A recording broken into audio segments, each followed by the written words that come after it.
अलावा पूर्वोत्तर के अन्य राज्यों में असम और अरुणाचल प्रदेश में भी कुदरती संकट है। अरुणाचल प्रदेश में 3 दिनों में 9 लोगों की मौत की खबर है। वहीं असम का बड़ा हिस्सा बाढ़ के हालात से बेबस नजर आ रहा है। असम में गंभीर हालत को लेकर गृह मंत्री अमित शाह ने राज्य के मुख्यमंत्री से बात की और हर संभव मदद का भरोसा दिया। जानकारी के मुताबिक असम में अब तक करीब 2900 लोगों को बचाया गया है।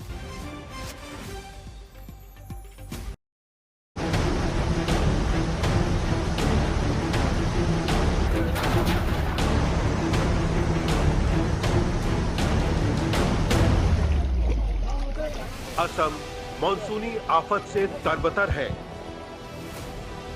अभी से संकट ऐसा है कि हालात गंभीर हैं, लोग बेबस हैं। पिछले 3 दिनों से असम में लगातार मूसलाधार बारिश हो रही है। कुदरत के इस तेवर का कहर टूटा है। असम के कई इलाके पानी में डूब चुके हैं। जोरहाट में तो बारिश और तेज हवाओं ने दोहरी मुसीबत बढ़ाई है। भारी बारिश के बाद घरों में पानी घुसा है तो तूफानी हवाओं की वजह से सड़कों पर पेड़ पौधे गिर पड़े हैं, जो संकट का ट्रेलर दिखा रहे हैं। असम के गोलाघाट इलाके में इस आसमानी आफत से जिंदगी ठप सी हो गई है। ये बोकाघाट इलाका है। यहाँ डिफलू नदी के जलस्तर में बेतहाशा इजाफा हुआ है। इसके चलते राष्ट्रीय राजमार्ग 37 के हिस्से पानी में डूब गए हैं।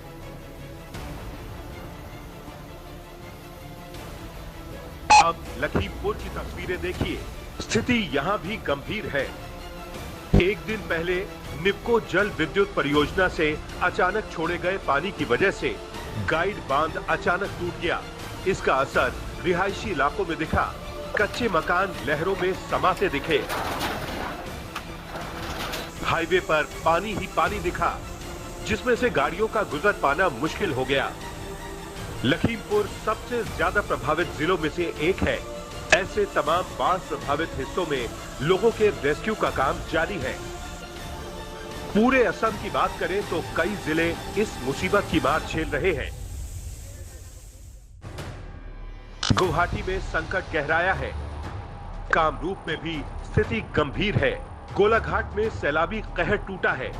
लखीमपुर में हजारों जिंदगियां प्रभावित हुई हैं। मोरी गांव में भी मुसीबत आई है। बाढ़ की इस त्रासदी की चपेट में आकर असम में अब तक 8 लोगों की मौत हो चुकी है।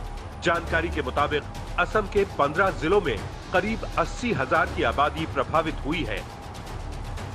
पूर्वोत्तर के राज्यों में लगातार बारिश की वजह से असम के निचले इलाके ज्यादा प्रभावित हैं।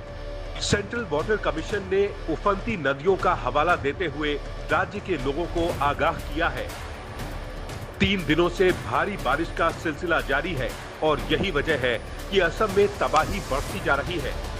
हर साल की तरह इस बार फिर से असम में फ्लड और लैंडस्लाइड की आपातकाल सिचुएशन बन चुकी है। 8 जनों ने अपनी जान जो है वो गंवाई है इस फ्लड और लैंडस्लाइड में। 77,000 लोग फ्लड से पीड़ित हैं। कामरूप डिस्ट्रिक्ट और कामरूप मेट्रो, कामरूप रूरल और कामरूप मेट्रो को अगर हम छोड़ दें तो लखीमपुर डिस्ट्रिक्ट, काछाड़ डिस्ट्रिक्ट में रेड अलर्ट है और 17 जिलों में हाई अलर्ट जारी कर दिया गया है। और प्रशासन की तरफ से बोला जा रहा है जो लो लेइंग एरियाज में जो निचली स्थान पे रहते हैं उनको सेफ जगह पे रिलोकेट होने के लिए बोला जा रहा है। SDRF, NDRF दिन रात जो रेस्क्यू मिशंस है वो उसको अंजाम दे रही है। और IMD की तरफ से ये भी बोला गया है कि नेक्स्ट 2 दिन में और ज़्यादा बारिश हो सकता है, तो इसके लिए जो सिटीजन्स है उनको अलर्ट रहने के लिए बोला गया है IMD की तरफ से। उधर अरुणाचल प्रदेश में भी भीषण बाढ़ का संकट टूटा है। इस आफत में अपर सुबनसिरी इलाके में करीब 80 घर तबाह हो गए। वहीं इस हादसे में एक ही परिवार के 7 लोगों की मौत हो गई।